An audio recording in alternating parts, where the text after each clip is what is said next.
मथुरा के जंगल में टिल्लू अपने मम्मी के साथ रहता था। टिल्लू के पिता की मृत्यु 2 साल पहले हो गई थी।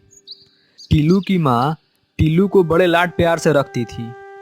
एक दिन कालू टिल्लू के घर आता है और टिल्लू की माँ से बोलता है।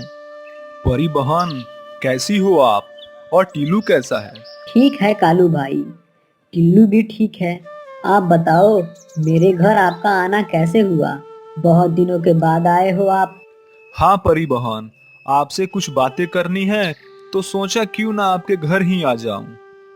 आपसे मुलाकात भी हो जाएगी और बातें भी। आपका घर भी तो ज्यादा दूर नहीं है। हाँ कालू भाई, यह बात तो ठीक ही है। बताइए आप किस मकसद से मेरे घर आए हैं? आपने यह तो बताया ही नहीं अभी तक। परी बहन, मैं आपसे टीलू के शादी की बात करने आया हूँ।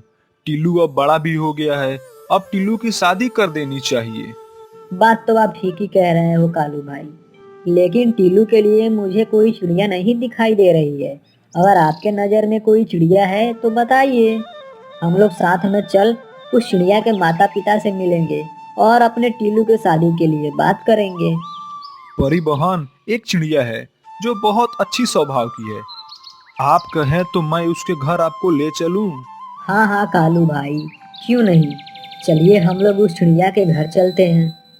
ठीक है परी चिड़िया, मैं उस चिड़िया के घर जाकर सूचना दे आता हूँ कि कल आप गौरी के लिए रिश्ता लेकर आ रही हो।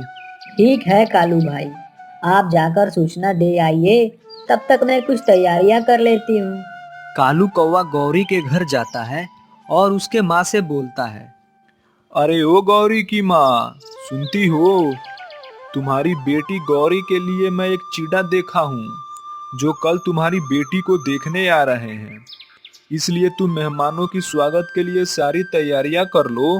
अरे ओ कालू भाई, इतनी जल्दी कैसी तैयारियां कर लो? हाथ में एक दो पैसे भी नहीं है।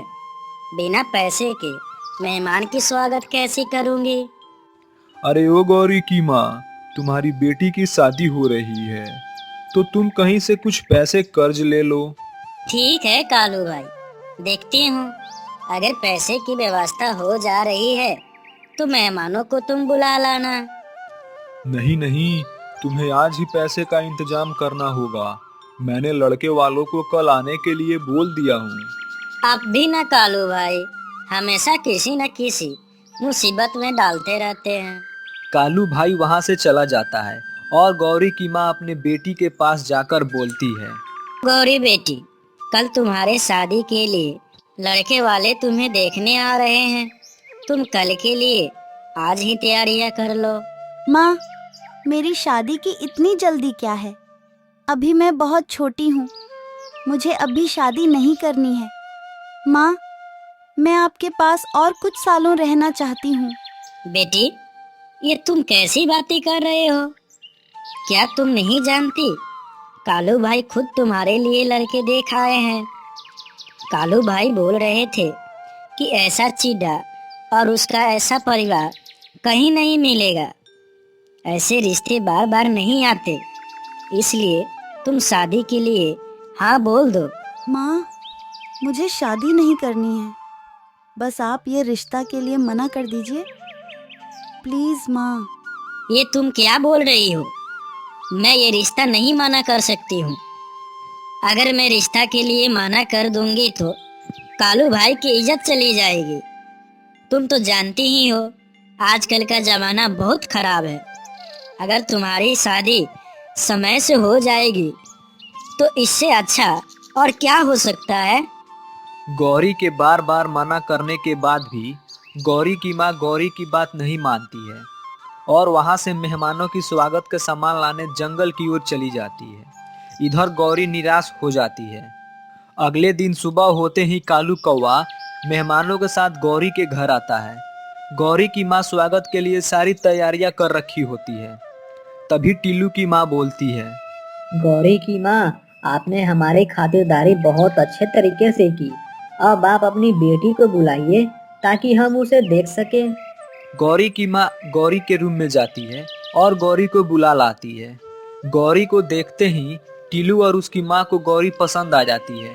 कुछ देर के बाद गौरी अपने रूम में चली जाती है तभी गौरी की माँ बोलती है, यदि आप लोगों की हमारी बेटी पसंद आ गई हो तो शादी की बातें आगे बढ़ाया जाए। हाँ हाँ गौरी की माँ, आपकी बेटी हम दोनों को पसंद आ गई है। आप शादी की तैयारियां करें, हम लोग भी अब घर चलते हैं और शादी की तैयारियां करते हैं। टीलू और टीलू की माँ वहां से चले जाते हैं।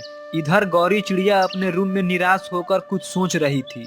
तभी वो अचानक जंगल की ओर चल पड़ती है और भोलू के पास जाकर बोलती है, भोलू, मेरी माँ मेरी शादी करा रही है। मेरे लाख मना करने के बाद भी मेरी माँ नहीं मान रही है। क्या कर रही हो गौरी?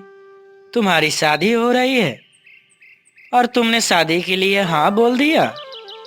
नहीं नहीं भोलू, मैं शादी के लिए अभी हाँ नहीं बोली हूँ। चलो मैं तुम्हारी माँ से बात करता हूँ, तुम्हारी शादी मुझसे करा दे। आंटी जी, मैं भोलू हूँ। पास के ही जंगल में मेरा घर है। मैं गौरी से बहुत प्यार करता हूँ। प्लीज आप गौरी की शादी मुझसे करा दीजिए। मैं गौरी को बहुत खुश रखूंगा, उसका बहुत ख्याल भी रखूंगा। नहीं नहीं, ऐसा नहीं हो सकता है। मैंने गौरी की शादी कहीं और फिक्स कर दी हूँ। कुछ दिनों में इसकी शादी होने वाली है। तुम यहाँ से चले जाओ और गौरी को अपने दिलो दिमाग से निकाल दो। प्लीज आंटी जी, आप ऐसा मत कीजिए। मैं गौरी के बिना नहीं जी सकता हूँ। आप दो प्यार करने वालों को जुदा कर रही हो, आपको बददुआ लगेगी। प्लीज आप हम दोनों की फीलिंग समझने की कोशिश कीजिए। मैं गौरी से शादी करना चाहता हूँ।